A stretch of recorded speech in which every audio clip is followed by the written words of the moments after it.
We will not tolerate it. We will take very strong action. It's yet another example of Israel being sidelined by the administration. የትራምፕ ቸልታ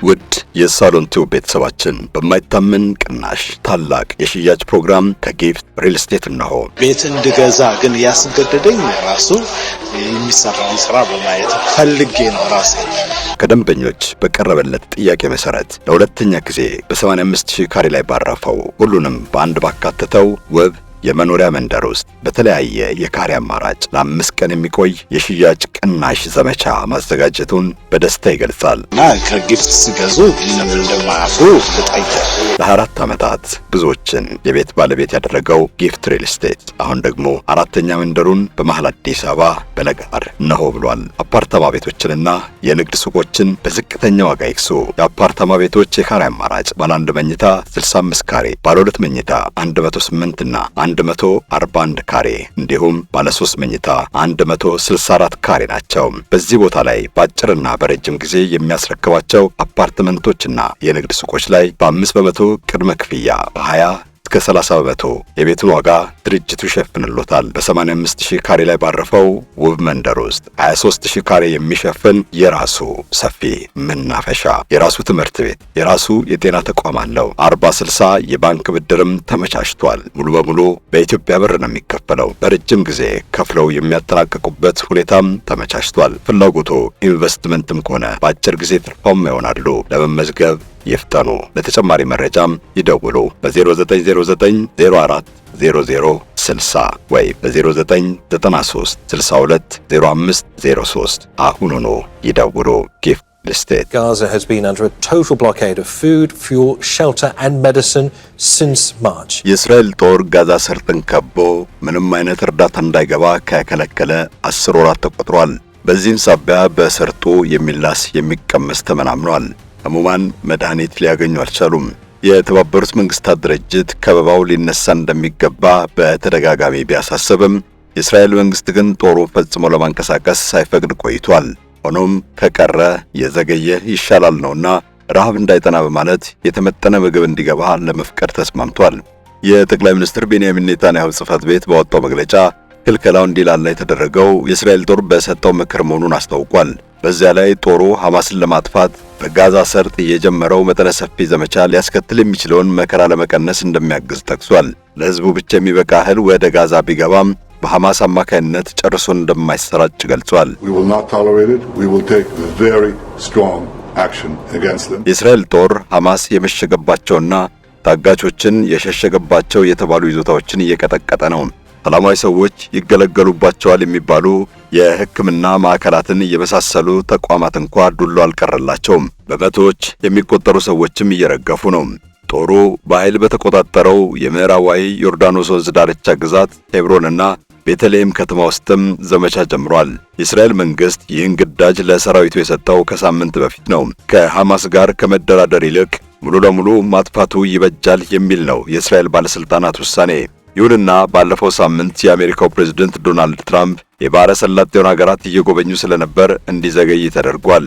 የእስራኤል መንግስት በግልጽ ነው በጋዛ ሰርጥ ዘመቻው የሚካሄደው ትራምፕ ወደ ሀገራቸው ሲመለሱ መሆኑን ያሳወቀው። በዚህም ለሳቸው ያለውን አክብሮት ለማሳየት ሞክሯል። የትራምፕ አጸፋ ግን የተለየ ሆኗል።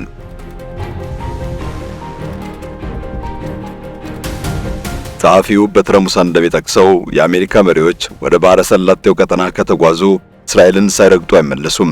እስራኤል ለአሜሪካ ፈጽሞ ተወዳዳሪ የሌላት ወዳጅ ናት። እስራኤልን የገፋ መሪ ሊኖርም አይችልም። ዶናልድ ትራምፕም ቢሆኑ ለእስራኤል ልዩ ትኩረት ይሰጣሉ። በመጀመሪያው ዙር የስልጣን ዘመናቸው የትኛውም የአሜሪካ ፕሬዝዳንት ያልደፈረውን ውሳኔ ማሳለፋቸው አይዘነጋም። ኢየሩሳሌም የእስራኤል ዋና ከተማ ለመሆኗ የአሜሪካን ዕውቅና ጀባ ያሉት እሳቸው ናቸው። ይህም የእስራኤል ፖለቲከኞች ለረጅም ጊዜ የጓጉለትን ምኞት አሳክቷል። ትራምፕ ዳግም ሲመረጡም ከሁሉም ተሽቀዳድመው ወደ ዋሽንግተን በማቅናት ሹመት ያዳብር ብለው በአካል መልካም የተመኙላቸው የእስራኤሉ ጠቅላይ ሚኒስትር ቤንያሚን ኔታንያሁ ናቸው። ታዲያ አሁን በመሃል የገባ ነፋስ ይኖር ይሆን? አብዱሰመድ መሐመድ ዝርዝሩን አካፍላችኋለሁ።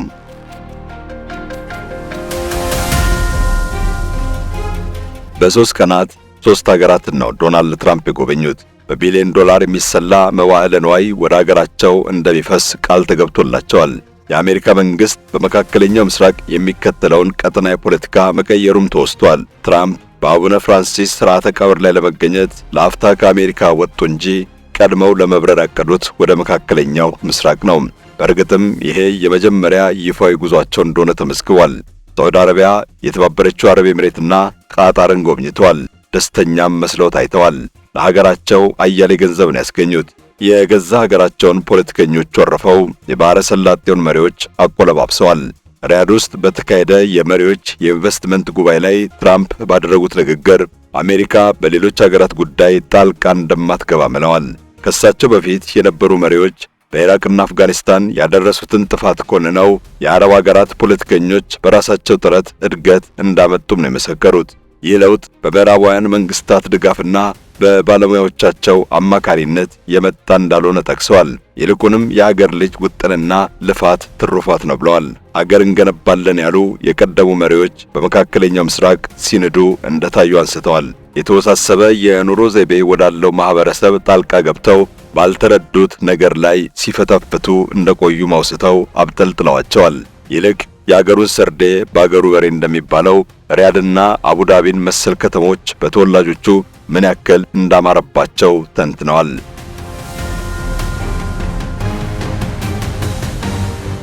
ዶናልድ ትራምፕ ለሶስቱ ሀገራት የያዙትን እቅድ ከፈጸሙ በኋላ ግን ወደ ዋሽንግተን የተመለሱት። የዚህ አይነቱ ሁኔታ እምብዛም አይታይም። የአሜሪካ መሪዎች ወደ መካከለኛው ምስራቅ ተጉዘው እስራኤልን ሳይጎበኙ አይመለሱም። ለዚያም ነው ትራምፕ ችላ ማለታቸው አስተዳደራቸው ከእስራኤሉ ጠቅላይ ሚኒስትር ቤንያሚን ኔታንያሁ መንግስት ጋር ያለው ግንኙነት ደፍርሶ ይሆን ወይ የሚል ጥያቄ ያጫረው።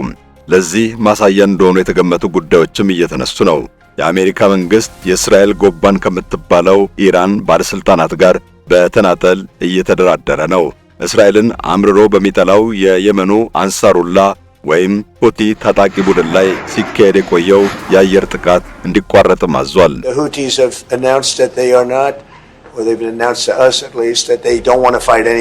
ሐማስ ያገተውን አሜሪካዊ የእስራኤል ወታደር ኤዳን አሌክዛንደር ለማስለቀቅም በራሱ መንገድ ሽማግሌ አስተማርቷል። ከሁሉ አስገራሚ የተባለው ደግሞ ሳዑዲና እስራኤል መደበኛ የዲፕሎማሲ ግንኙነት እንዲመሰርቱ አለመጠየቃቸው ነው። በመጀመሪያ ዙር የስልጣን ዘመናቸው የአብርሃም ውል የተባለ ጥንስስ ይዘው እስራኤልን ከአረቦች ጋር ለማስታረቅ ደፋ ቀና ሲሉ ነበር። ትራምፕ ያሳለፉት ውሳኔ የሁለቱን ሀገራት ግንኙነት ወዴት ሊገፋው እንደሚችል አይታወቅም። ነገር ግን አሜሪካ የመካከለኛውን ምስራቅ ጉዳይ በእስራኤል መነጽር ብቻ መመልከቱን ስለማስቀረቷ አስረጂ ነው።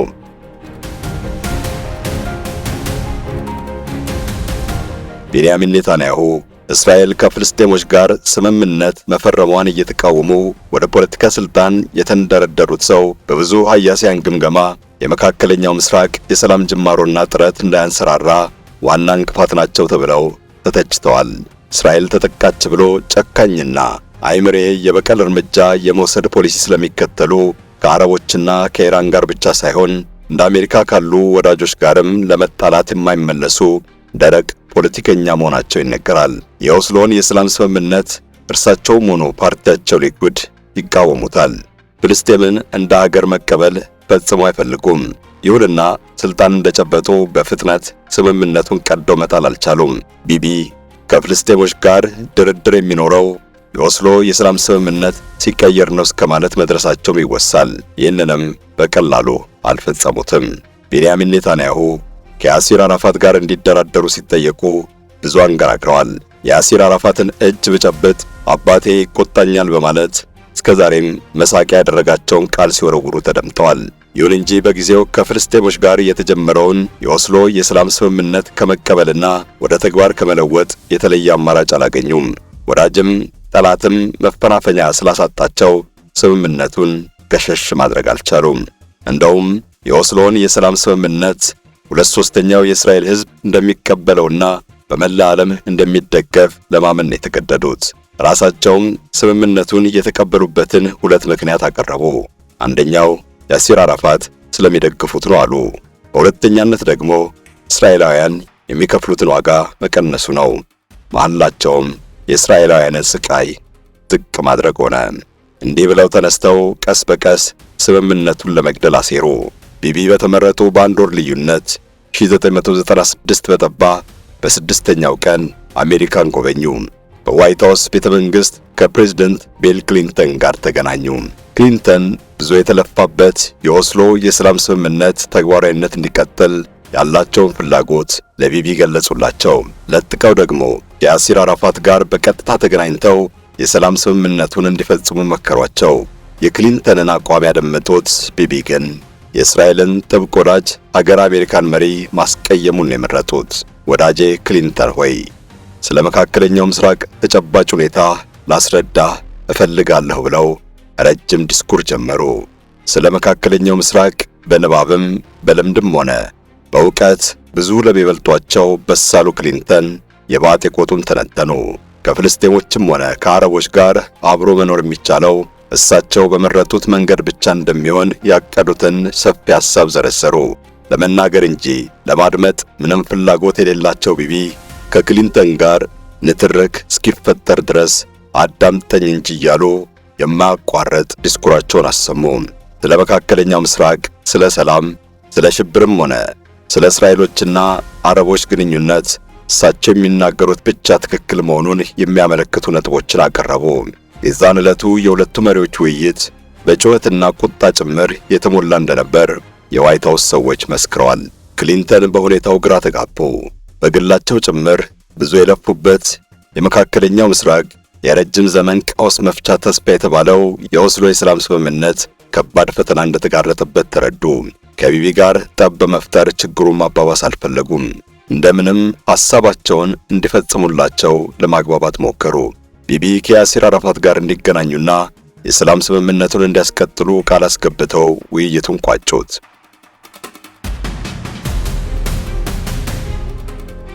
ቤንያሚን ኔታንያሁ ዱላ ቀረሹን ውይይት ፈጽመው ከዋይት ሃውስ እንደወጡ ቢል ክሊንተን ስለ ቆይታው ከረዳቶቻቸው ጋር ጥቂት ሐሳብ ተለዋውጠዋል። ክሊንተን እጅግ መናደዳቸው ያስታውቅ እንደነበር የዋይት ሃውስ ሰዎች ተናግረዋል። ቆይ ይሄ ሰውዬ የልዕለ ኃያሏ ሀገር አሜሪካ መሪ ማን ነው ብሎ ነው የሚያስበው ሲሉም በንዴት ጠይቀዋል።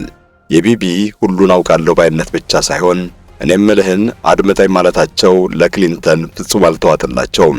አንድ የእስራኤል መሪ እኔ እንደምልህ አድርግ በሚል መንፈስ ተወጥሮ ያውም በዋይት ሃውስ ቤተ መንግሥት የአሜሪካን መሪ መዳፈሩ ክሊንተንን ክፉኛ አብግኗቸዋል።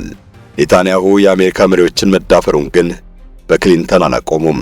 እስራኤልን እየመሩ የአሜሪካ ፕሬዝዳንቶችን በመዳፈር ተደጋጋሚ ታሪክ የጻፉት ቢቢ ከፍልስጤሞችና አረቦች ቀርቶ ከወዳጅ አገራትም ጋር ተግባብቶ ለመስራት የሚቸገሩ ሰው ናቸው ይባላል። በሌላ ጊዜም ዋይት ሃውስ ተገኝተው ለፕሬዝደንት ባራክ ኦባማ ግንዛቤ ለማስጨበጥ ደፍረዋል።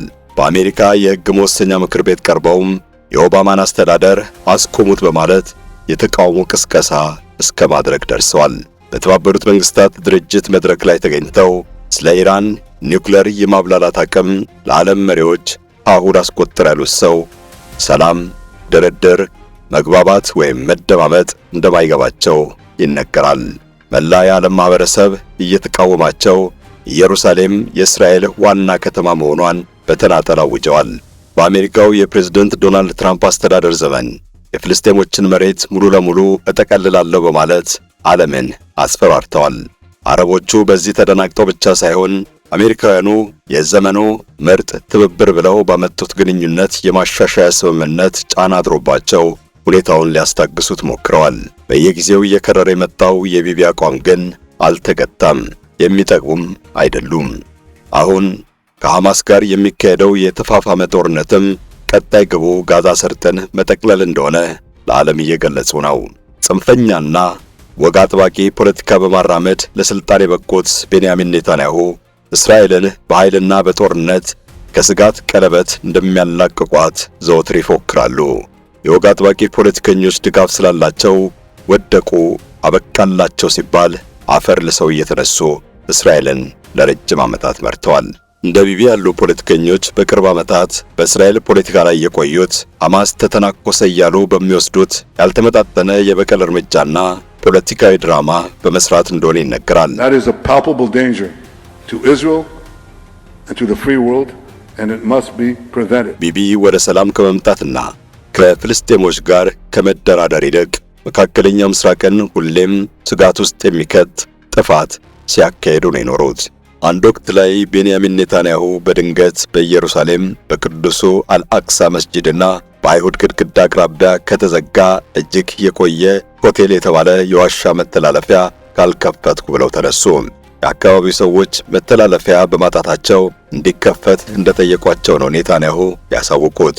ጉዳዩ የጸጥታ ስጋት ያመጣል ብለው የእስራኤል የደህንነት ባለስልጣናት ጭምር ቢያስጠነቅቋቸውም እሳቸው ሞቼ ይገኛሉ አሉና ዋሻውን በተናጠል አስከፈቱት። ያኔ ፍልስጤሞች ተቆጡ፣ ከባድ ተቃውሞ አነሱ።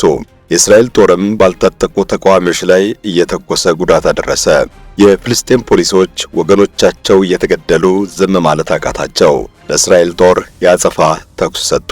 ዋሻው በመከፈቱ በተነሳው ግጭት 59 ፍልስጤሞችና 16 እስራኤላውያን ተገድለዋል፣ ብዙዎችም ቆስለዋል። በዛ ተቃውሞ የተሳተፉትና ለፍልስጤሞች ነጻነት የሚሟገቱት ማርዋን ባርጉቲ በሰላም ብቻ የሚገኝ ነገር እንደማይኖር ገለጹ። ሁሉም ለነጻነቱ እንዲታገልም ክተት አሉ።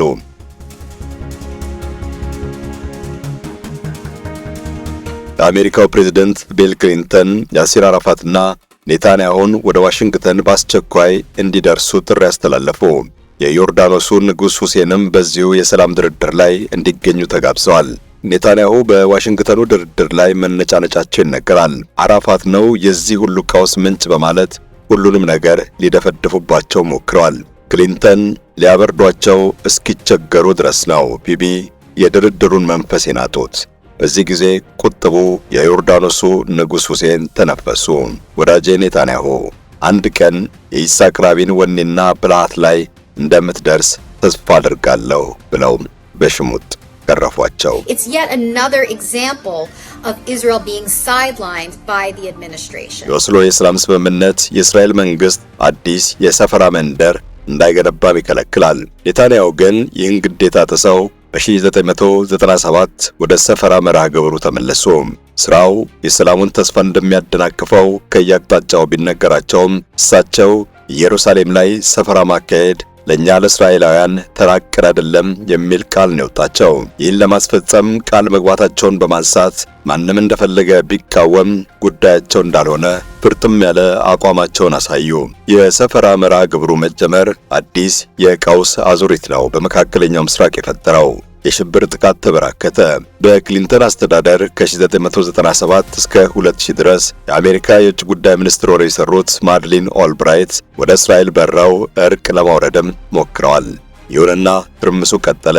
በኢየሩሳሌም ከተማ በፈንጂ ጥቃት 3 ሰዎች ሞተው በመቶዎች የሚቆጠሩ ሲቆስሉ ኔታንያሁ ሽብር ካልቆመ በስተቀር የፍልስጤም ራስ ገዝ አስተዳደር የተያዘ ግዛቱ እንደማይመለስለት አስጠነቀቁ። ከፍልስጤሞች ጋር የኦስሎን ከሌሎች የአረብ ሀገራትም ጋር ተመሳሳይ ስምምነት በመፈረም ችግሯን በሰላም ለመፍታት ስትጥር የቆየችው እስራኤል በኔታንያሁ የአስተዳደር ዘመን በድንገት ወደ አውሬነት በመለወጧ ሁሉም አወገዛት።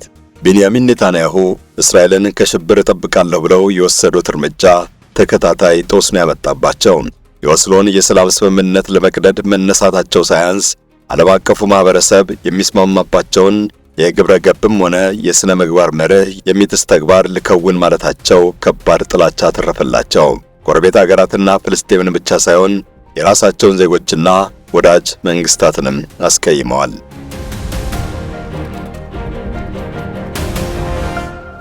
ኢየሩሳሌምን መጠቅለል የቤንያሚን ኔታንያሁ መንግስት ዋና ግብ ነበር።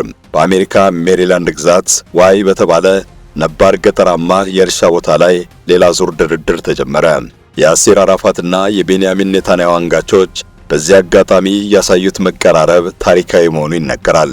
ክሊንተን ወደ ገጠራማው ስፍራ አራፋትና ኔታንያሁን የወሰዱት በቅጡ እንዲቀራረቡና ችግሮቻቸውን ለመፍታት ጊዜ እንዲያገኙ ነበር። ይሁንና በኔታንያሁ ባህሪ ሳቢያ የተጠበቀውን ያክል ውጤት አላመጣም ይባላል። ኔታንያሁ በዚህ ድርድር ላይ በብዙ ግፊት በኦስሎ የሰላም ስምምነት ላይ የተቀመጡ አንዳንድ ግዴታዎችን ለመቀበልም እሺ አሉ። በመካከል ግን ድርድሩ ሳያልቅ ገና በተጀመረ 6ኛው ቀን ጥለው ለመሄድ ተጋበዙ። የእስራኤልን ልዑካን ቡድን አባላት ሻንጣቸውን አሸክፈው በሄሊኮፕተር ለመብረር አዘጋጅተውም ነበር። በቢል ክሊንተን አስተዳደር ጥረት ነው በኋላ በድርድሩ ለመቀጠል የተስማሙት። ያ ፈታኝ ድርድር ግን እንደዚህ ቢቢን የሕፃን ያክል እስከ ማባበል የተደረሰበት ነው። ላስጨራሹ ድርድር ሊጠናቀቅ ወደ መገባደጃው አካባቢ ኔታንያሁ አዲስ ጥያቄ አነሱ። የአሜሪካ መንግስት ጆናታን ፖላርድን ከእስር ካለቀቀ ስምምነት አልፈረመም አሉ። ጆናታን ፖላርድ ለእስራኤል ምስጢራዊ መረጃ በመስጠት ተጠርጥሮ የታሰረ አሜሪካዊ የጦር መኮንን ነው። እስሩ ከድርድሩም ሆነ ከስምምነቱ ጋር የሚያገናኘው ነገር ባይኖርም እሳቸው በሱ ሰበብ ስምምነቱን አፈር ሊደመድሙበት ቆረጡ። በብዙ ትግል ነው በመጨረሻ የፈረሙት። የዋይ ስምምነት የኦስሎን ውል ወደ ተግባር የሚለውጥ መርህ ነው። በኃይል የተያዙ በርካታ አካባቢዎችና የአስተዳደር ስልጣን ለፍልስጤሞች እንዲመለስ አድርጓል።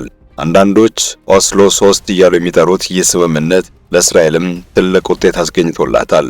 ስምምነቱ በተፈረመ ማግስት በኖቬምበር 24 1998 ጋዛ ላይ የተገነባው የመጀመሪያው የፍልስጤም አየር ማረፊያ ተመረቀ።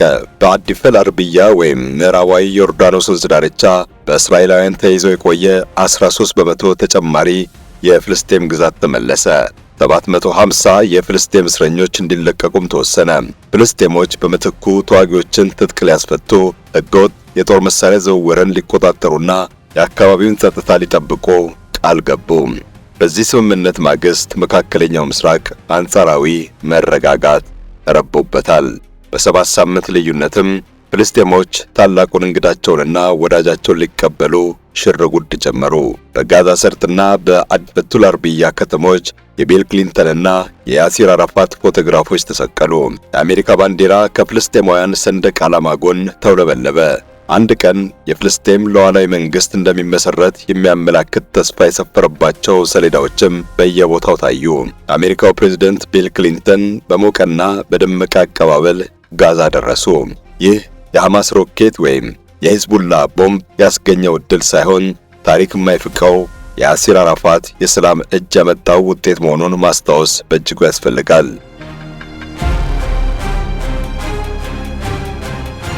ፍልስጤሞች እንደ አገር ተቆጥረው የልዕለ ኃያሏን አሜሪካ መሪ አስተናግደዋል። እሳቸው በታደሙበት የፍልስጤም ራስ ገዝ ብሔራዊ ምክር ቤት አባላት ተሰብስበው በድምፅ ብልጫ ታላቅ ውሳኔ ያሳለፉ። እስራኤል ከምድረ ገጽ እንድትጠፋ በፋታ መተዳደሪያ ላይ የሰፈረው አንቀጽ እንዲፋቅ ፍልስጤሞች በዛች ዕለት ወሰኑ። የፍልስጤም ብሔራዊ ምክር ቤት አባላት እጃቸውን ወደ ላይ እንዳወጡ ከመቀመጫቸው በመነሳት በፉጨትና በጭብጨባ ነው የሰላም ፍላጎታቸውን ያንጸባረቁት። የአጋጣሚ በዓለም ሰላም ወዳዶች አእምሮ እስከዛሬም ታትሞ ይኖራል።